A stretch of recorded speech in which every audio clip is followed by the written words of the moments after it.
Narayan Narayan. In India, religious rights are guaranteed as fundamental rights. ভারতীয় সংবিধান প্রত্যেকটি মানুষের নিজস্ব ধর্মবিশ্বাসকে চূড়ান্তভাবে সম্মান করে। এই রাইট এনশাইন্ড হয়েছে under article 25 to 28 of the Indian constitution. এই ধারা নিশ্চিত করছে the inner freedom of an individual to mold his relation with God or creatures in whatever way he desires, openly and freely. কোনো মানুষ কাকে ভগবান মনে করবেন, কাকে মানে শুধু কাকে নয়, কোন ব্যক্তিকে, কোন প্রাণীকে, কোন বস্তুকে তিনি worship করবেন সেটা তার সম্পূর্ণ নিজস্ব ব্যাপার এবং সেই চয়েসকে ফান্ডামেন্টাল রাইটস হিসাবে সম্মান দিয়েছে ভারতীয় সংবিধান। সংবিধানে এনশ্রিন্ড ফান্ডামেন্টাল রাইটস হিসাবে প্রত্যেকটি মানুষের অধিকার আছে to perform religious worship, rituals, ceremonies and exhibit his beliefs and ideas openly and freely. আর এটাই ভারতীয় সংবিধানের সর্বোত্তম সৌন্দর্য। কিন্তু একজন প্রখ্যাত আইনজীবী কি বলছেন শুনুন আপনারা। গরুর মাংস খাওয়াটা কোনো অপরাধ নয় এবং সেটা উচ্চবর্ণের ব্রাহ্মণদের খাওয়ারই যোগ্য ছিল, সেটাই আমি প্রমাণ করেছি প্রকাশ্যে ধর্মতলায়, গোপনে না। ওদের মতো লুকিয়ে লুকিয়ে গরুর মাংস বিফস্টেক খেয়ে তারপর বাইরে এসে বলবো গরুর মাংস খাবো না, ওরা কেন পারছেন না? ভারতবর্ষের গরুর মাংস রপ্তানিতে প্রচুর আমদানি হয়, ওরা এতই যদি গরু প্রীতি হয় তা গরুর মাংস রপ্তানি বন্ধ করছেন না কেন? এই নিয়ে এরকম কথা বললেই তখন ওরা বিকাশ ভট্টাচার্য তিনি ধর্মতলার বলে খেয়েছেন তো, এবং তো তিনি তো চ্যালেঞ্জ করছেন, দেখাও কোন সনাতনী ধর্মে তোমার লেখা আছে এই যে গরুর মাংসটা অখাদ্য। আর ভারতবর্ষের বুকে, গোটা পৃথিবীর বুকে গরিব মানুষের প্রোটিন হচ্ছে গরুর মাংস। বিজেপির বহু অঞ্চল আছে যেখানে তারা মানুষকে ভুল বুঝিয়ে ক্ষমতা এসেছেন, সেখানের মানুষ গরুর মাংস খান। আসলে ওরা চায় ব্রাহ্মণ্যবাদকে প্রতিষ্ঠা করতে। সংবিধান কম্বুকণ্ঠে ঘোষণা করছে যে কোনো একজন ব্যক্তি তিনি তার ভাবনায় তার ঈশ্বরের সঙ্গে কিভাবে রিলেট করবেন এটা তার সম্পূর্ণ ব্যক্তিগত ব্যাপার, সম্পূর্ণ ব্যক্তিগত ব্যাপার, এবং এই অধিকারকে কেউ খর্ব করতে পারেন না। তাই কোনো একজন সনাতনীর দেবভাবনা, ঈশ্বর ভাবনা যদি কোনো বস্তুকে কেন্দ্র করে আবর্তিত হয়, কোনো ব্যক্তিকে কেন্দ্র করে আবর্তিত হয়, কোনো ক্রিয়েচার মানে প্রাণীকে কেন্দ্র করে আবর্তিত হয়, সেটা সম্পূর্ণভাবে তার ফান্ডামেন্টাল রাইটসের মধ্যে পড়ে এবং সেই ফান্ডামেন্টাল রাইটসকেই কিন্তু সম্মান দিয়েছে ভারতীয় সংবিধান এবং সনাতন ধর্মে এটি সম্পূর্ণভাবে স্বীকৃত। সনাতনীদের যে ধর্মচেতনা, সনাতনীদের যে দেবভাবনা, সেই ভাবনা থেকে এই মায়োপিক অধিকারবাদীরা, পলিটিক্যাল এক্সট্রিমিস্টরা শত যোজন দূরে। সনাতন ধর্মে যে দেবভাবনা রয়েছে সেই দেবভাবনাই প্রকৃত দেবভাবনা এবং এই দেবভাবনা সর্বাত্মক এবং মানবতার আধারে আধারিত।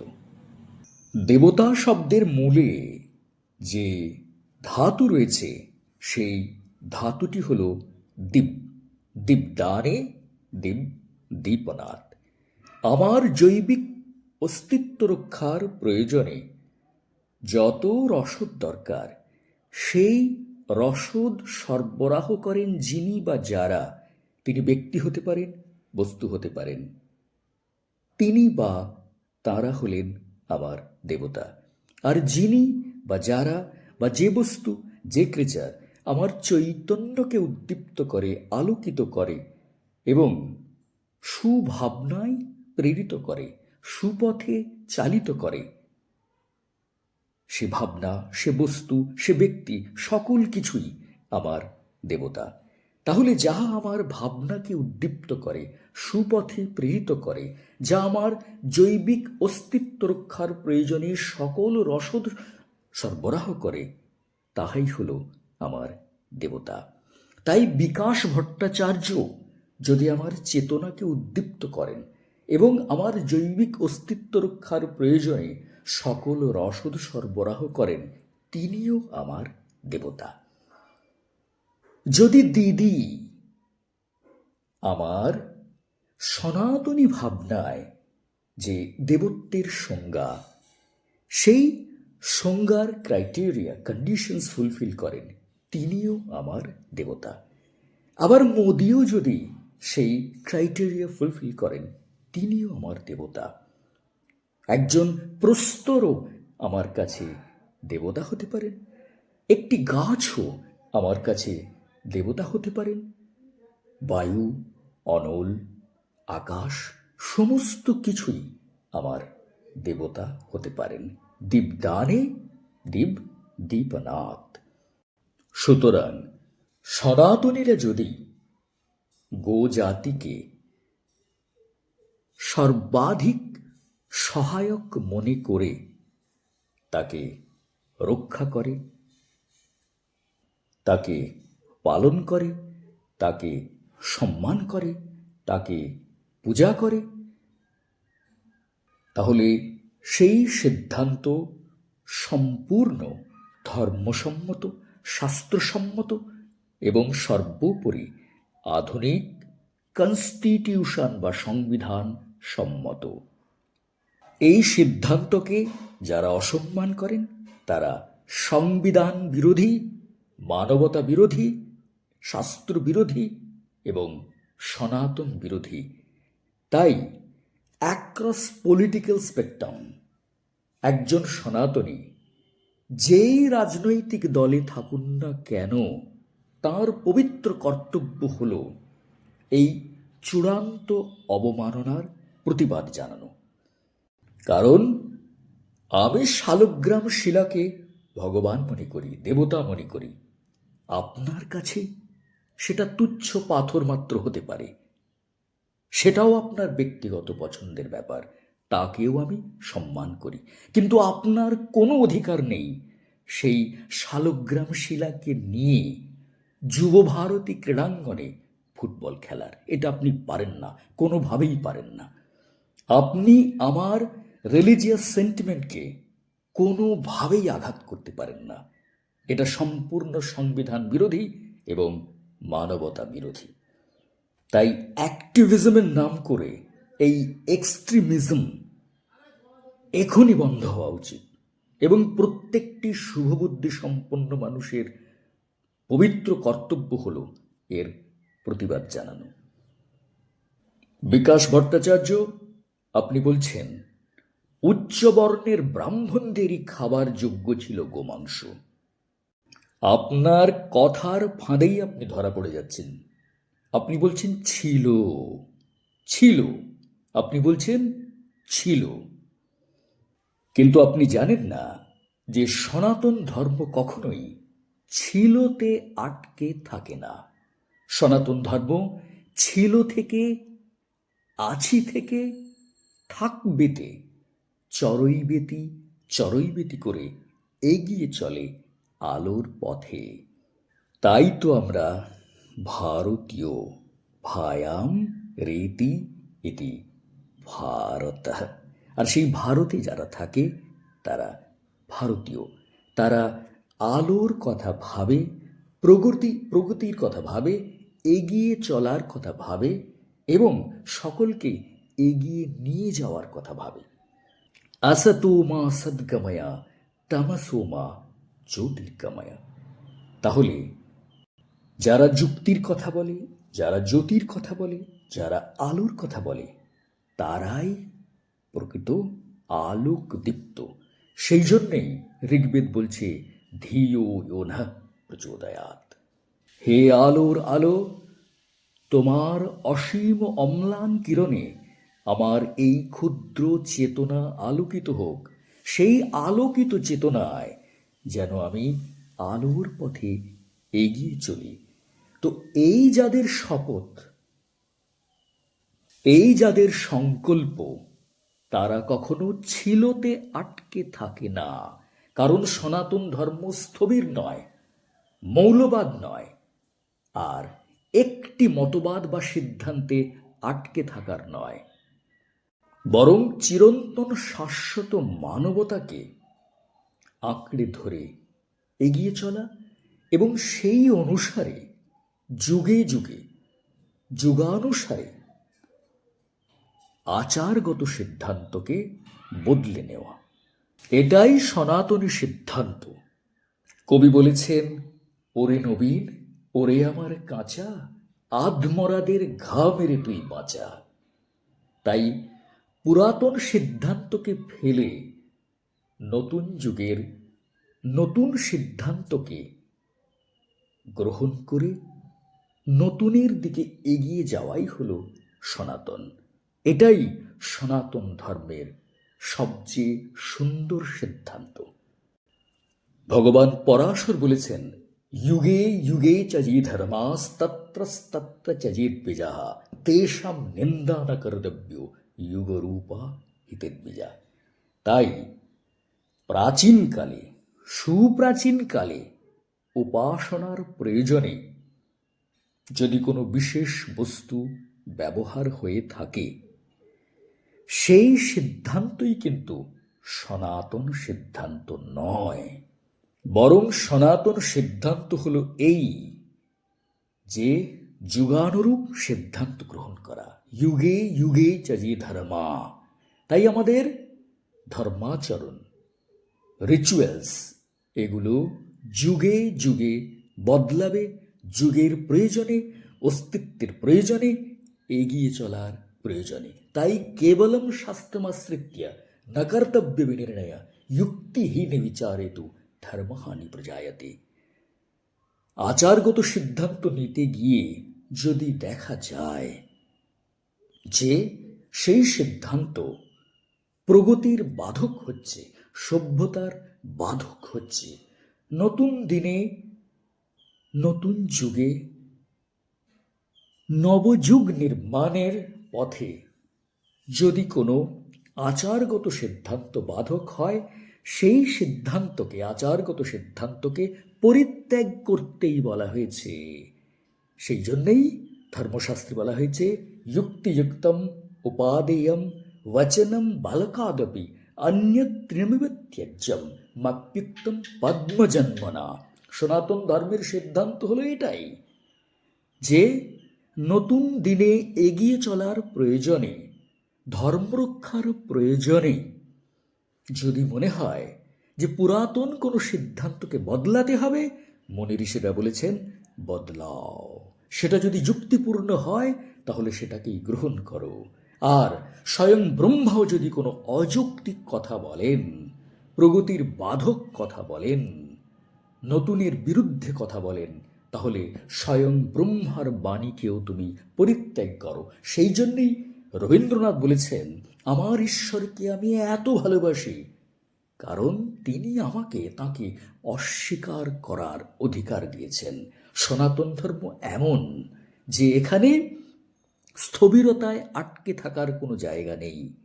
তাই প্রাচীন কালের কোনো উপচারগত সিদ্ধান্তকে আঁকড়ে থাকার মতো কোনো সিদ্ধান্তই সনাতন ধর্মে নেই। তাই বিকাশ ভট্টাচার্য, আপনি যদি বলেন যে প্রাচীনকালে এরকম নিদর্শন ছিল বিশেষ একটি মাংসকে উপাসনায় ব্যবহার করার, সেটাই কিন্তু আজকের সিদ্ধান্ত হতে পারে না। আপনি জানেন না সনাতন ধর্মে সিদ্ধান্ত গ্রহণের কি ফর্মুলা রয়েছে। আপনি জানেন না যে কালের প্রয়োজনে পুরাতন আচারকে বদল করে যুক্তিপূর্ণ সিদ্ধান্ত গ্রহণই হল সনাতনের প্রকৃত সত্য। সেই সত্য অনুধাবন না করে আপনি পুরানো কাসুনটি ঘেঁটে একটা ধর্মীয় অব্যবস্থা তৈরি করার চেষ্টা করছেন। এটা কোনোভাবেই সফল হবে না। আপনি বলছেন গোমাংস উচ্চবর্ণীয় ব্রাহ্মণদের জন্য প্রেসক্রাইবড। ওই প্রেসক্রিপশন পুরানো হয়ে গেছে, ছিঁড়ে ফেলে দিন, ছিঁড়ে ফেলে দিন। আপনার চয়েস। আপনি তামাদি মার্ক্সবাদকে আঁকড়ে থাকবেন অন্ধের মতো, সেটা আপনার on choice, I respect that. কিন্তু আপনি কখনো সনাতন ধর্মের হয়ে কোনো প্রেসক্রিপশন লিখতে পারেন না। এটা হচ্ছে গিয়ে নট উইদিন ইয়োর রাইটস। সুতরাং নতুন যুগে ব্রাহ্মণ কোনোভাবেই আর গোভক্ষী নয়, বরং সে গো রক্ষী। আজকের সনাতনীর মুখে এই মন্ত্রটি প্রত্যেক দিন উচ্চারিত হয়।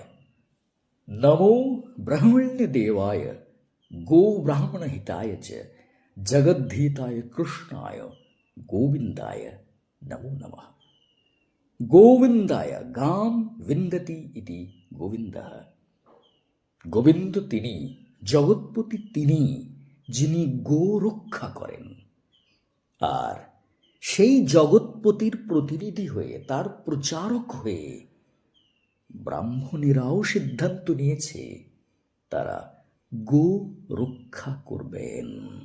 সনাতনী ভগবান যেমন গোরক্ষী, গো ব্রাহ্মণ হিতায় চ, তিনি গো রক্ষার জন্য অবতার রূপে অবতীর্ণ হয়েছিলেন। সেই ইতিহাস আপনি ভুলে যাচ্ছেন বা জানেন না। আপনি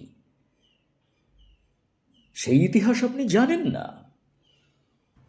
দাপরে ভগবান গোরক্ষার জন্য অবতীর্ণ হয়েছিলেন, ধর্ম রক্ষার জন্য অবতীর্ণ হয়েছিলেন।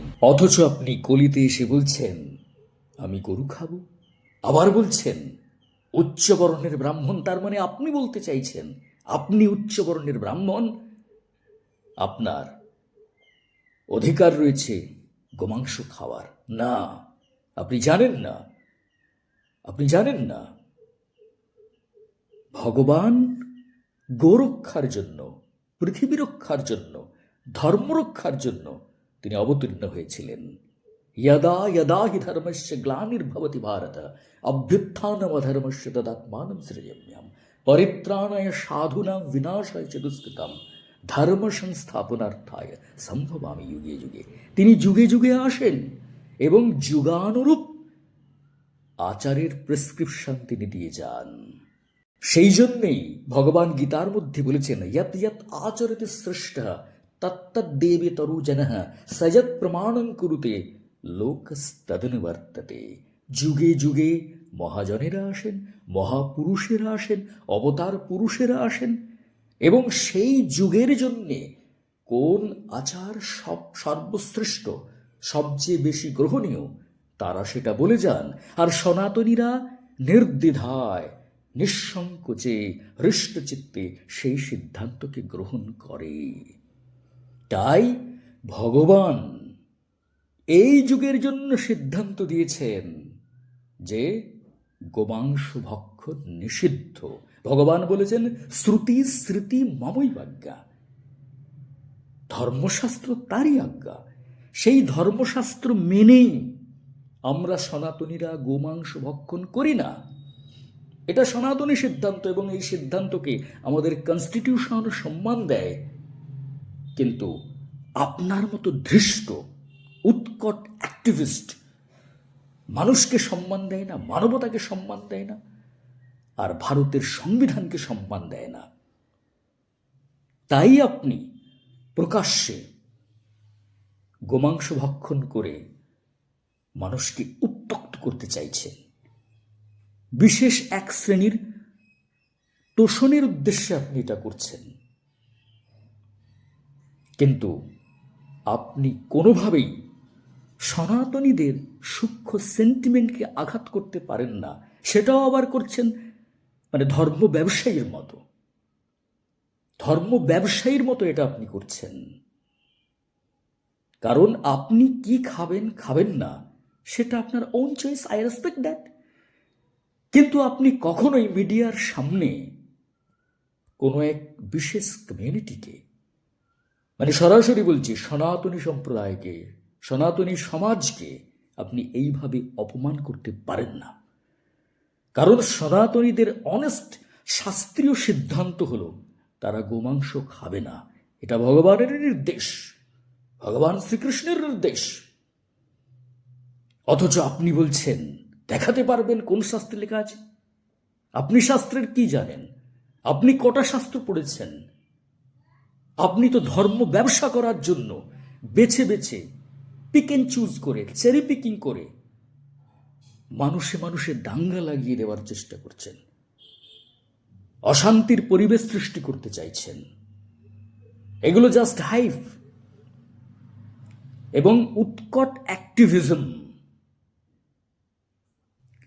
এগুলো শুভবুদ্ধি সম্পন্ন মানুষ মেনে নেবেন না, কারণ ভারতীয় সংবিধান এটা কোনোভাবেই মেনে নেয় না।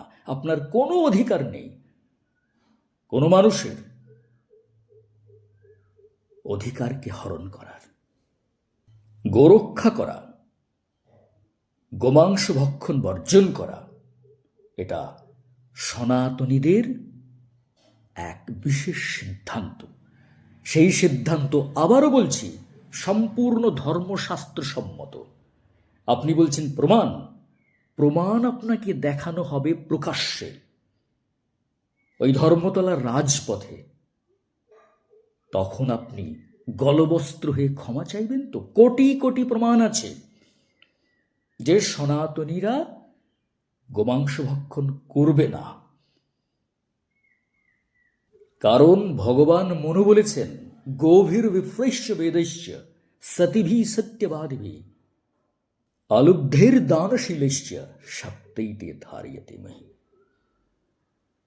এই পৃথিবীকে যেই 7টি শক্তি ধারণ করে আছেন তার মধ্যে অন্যতমা হলেন গোমাতা। তিনি অমৃত ধারা বর্ষণ করে সারা পৃথিবীকে বাঁচিয়ে রেখেছেন। গোদুগ্ধ পান করেন না পৃথিবীতে এরকম কোনো মানব গোষ্ঠী নাই। তাই গোমাতা বিশ্ব প্রতিপালনের দায়িত্ব নিয়েছেন। তিনিই বিশ্ব। গো শব্দে যেমন চতুষ্পদ প্রাণী গো প্রজাতি, তেমনি গো শব্দে বেদ, গো শব্দে পৃথিবী। তাই গোমাতা হলেন পৃথিবীর স্বরূপা। তিনি সারা পৃথিবীকে পালন করছেন তার স্তন থেকে উৎসারিত অমৃত ধারা দিয়ে। তাই তাকে রক্ষা করা প্রতিটি মানুষের, শুধু সনাতনী নয়, আপনারও কর্তব্য তাকে সম্মান করা, তাকে রক্ষা করা। আর সেই বিশ্ব মাতাকে সম্মান জানিয়ে আমি যদি পূজা করি, আমি যদি তার গায়ে কামড় না মারি, সেটা আমার অনেস্ট চয়েস। আপনি আমার গালে থাপ্পড় মেরে বলতে পারেন না যে ওর মাংস খাওয়া তোমার ফান্ডামেন্টাল রাইট। আমার রাইট আমি বুঝে নেব। আপনি এভাবে রাইট নিয়ে ফাইট করতে পারেন না। সনাতনীরা আমরা ধর্মশাস্ত্র মেনে, সনাতনী সংবিধান মেনে, ভারতীয় সংবিধানের কোনো অমর্যাদা না করে অনেস্টলি সিদ্ধান্ত নিয়েছি, নতমস্তকে সেই মহান ব্রতকে ধারণ করেছি যে গোমাতাকে আমরা রক্ষা করব, সেটা যেভাবেই হোক। তাই গোহত্যা, গোমাংস ভক্ষণ সনাতনীদের কাছে সর্বতোভাবে নিষিদ্ধ। তার কোটি কোটি প্রমাণ সনাতনী সংবিধান বা ধর্মশাস্ত্রের মধ্যে রয়েছে। আপনার মতো অন্ধ, মায়োপিক, উৎকট অ্যাক্টিভিস্ট ব্যক্তি সেটা হয়তো দেখতে পাচ্ছেন না, কিংবা দেখার কোনো প্রয়াস করছেন না। কিন্তু গোমাংস ভক্ষণ না করাটা সনাতনীদের এক পবিত্র সংকল্প। এই সংকল্পে আপনি মূত্রত্যাগ করতে পারেন না। আমি আগেই বলেছি যে কোটি কোটি প্রমাণ রয়েছে যে সনাতনীরা গোমাংস ভক্ষণ করবে না। ব্রহ্মবৈবর্ত পুরাণের একটি বিখ্যাত শ্লোক রয়েছে, তাতে বলা হচ্ছে অশ্বমেধম গবালম্ভম সন্ন্যাসম ফলপৈতৃকম দেবরেন সুতোৎপত্তি কালৌ পঞ্চবিবর্জয়েৎ। কলিতে গোমাংস ভক্ষণ সম্পূর্ণভাবে নিষিদ্ধ করা হয়েছে। আর আপনি ঐতিহাসিকদের কথা বলছেন। ঐতিহাসিকরা ইতিহাস বোঝেন, তারা ধর্মীয় সিদ্ধান্ত সম্পর্কে কি বোঝেন? কোন মানব সমাজ কোন ধর্মীয় সিদ্ধান্ত মেনে চলবেন, কোন খাদ্যকে গ্রহণ করবেন, সেটা সম্পূর্ণভাবে তার ধর্মশাস্ত্রীয় সিদ্ধান্তের ব্যাপার। সেখানে ঐতিহাসিকদের কোনো কথা চলে না, আর আপনার মতো অপগণ্ডের কোনো কথাও এখানে চলবে না। আর এটা ভালো করে জেনে রাখুন, সনাতনের যে সংবিধান, সেটাকে বলা হয় স্মৃতিশাস্ত্র, সংহিতা শাস্ত্র, ধর্মশাস্ত্র। সেই ধর্মশাস্ত্রের ছত্রে ছত্রে লেখা আছে যে সনাতনীরা গোমাংস ভক্ষণ করবেন না। এটা তাদের কাছে আচারগত এক সাংঘাতিক অপরাধ। আচারগত সাংঘাতিক অপরাধ। গরুড় পুরাণ বলছে গৃহস্থানাম স্মৃতো ধর্ম, অর্থাৎ সাধারণ গৃহস্থী সনাতনীরা স্মৃতিশাস্ত্রে উল্লিখিত যে আচার ধর্ম, সেটাকেই মেনে চলবেন, সেটাই তার সংবিধান। তাই সনাতনীরা তাদের ধর্মীয় সংবিধান মেনেই গোমাংস ভক্ষণ বর্জন করেছে। আর আপনি ওই অযৌক্তিক দৃষ্টান্ত দেখিয়ে কখনোই প্রমাণ করতে পারেন না যে উচ্চবর্ণীয় ব্রাহ্মণদের জন্য গোমাংস ভক্ষণ প্রেসক্রাইবড। আপনি প্রেসক্রাইব লেখার কেউ নন, আপনি লিখতে পারেন না। আপনি ধর্ম নিয়ে ব্যবসা করছেন, সেই জন্য বারবার ব্রাহ্মণ ব্রাহ্মণ কথাটা তুলছেন এবং ঠারে ঠোরে এটাও বুঝিয়ে দিতে চাইছেন আপনিও একজন ব্রাহ্মণ। এটা সম্পূর্ণ আপনার কপোল কল্পনা। ধর্মতলার মোড়ে গোমাংস ভক্ষণ করে নিজেকে ব্রাহ্মণ প্রমাণ করা যায় না। আপনার অবচেতন বলছে আমি ব্রাহ্মণ, আমি ব্রাহ্মণ, আমি ব্রাহ্মণ। কেন? আপনি বলুন আপনি মানুষ, বারবার ব্রাহ্মণ হতে চাইছেন কেন? তাহলে এর থেকে কি প্রমাণ হলো না আপনি একজন ধর্ম ব্যবসায়ী? আর এটাকেই তো মার্কস আফিম বলেছেন। সেই নেশা তো আপনি ছাড়তেই পারছেন না। আপনি তাহলে মার্ক্সবাদ দেখাবেন কি করে, প্রগতিবাদ দেখাবেন কি করে? সুতরাং শেষে বলি, সনাতনীরা তাদের ধর্মীয় সংবিধান মেনে, মানে স্মৃতি মেনে, ধর্মশাস্ত্র মেনে, সংহিতা মেনেই গোমাংস বর্জন করেছেন। সেটাই তাদের অনেস্ট চয়েস। এই চয়েসকে আধুনিক ভারতের সংবিধানও সম্মান করে, অথচ আপনি সেটাকে সম্মান করেন না, কারণ আপনি একজন সংবিধান বিরোধী, আইন ব্যবসায়ী আর উৎকট এক্সট্রিমিস্ট। তাই নগ্নভাবে পৈশাচিক উন্মত্ততায় মানবাধিকার লঙ্ঘন করছেন। আর সবচেয়ে দুঃখের বিষয়, বাংলার তথাকথিত বুদ্ধিজীবী সমাজ, যারা বারবার মানবতার কথা বলে বাইকবাজি করে, তারা চুপাচুপ লজেন্স চুষছেন, কিন্তু একথা ভাববেন না যে সকলেই ওই নাবালকের মতো লজেন্স চুষে যাবে। লজেন্স চোষার দিন শেষ। তাই আমার মতো সকলেই বলবে, ছি ছি ছি রে ননি, ছি ছি ছি।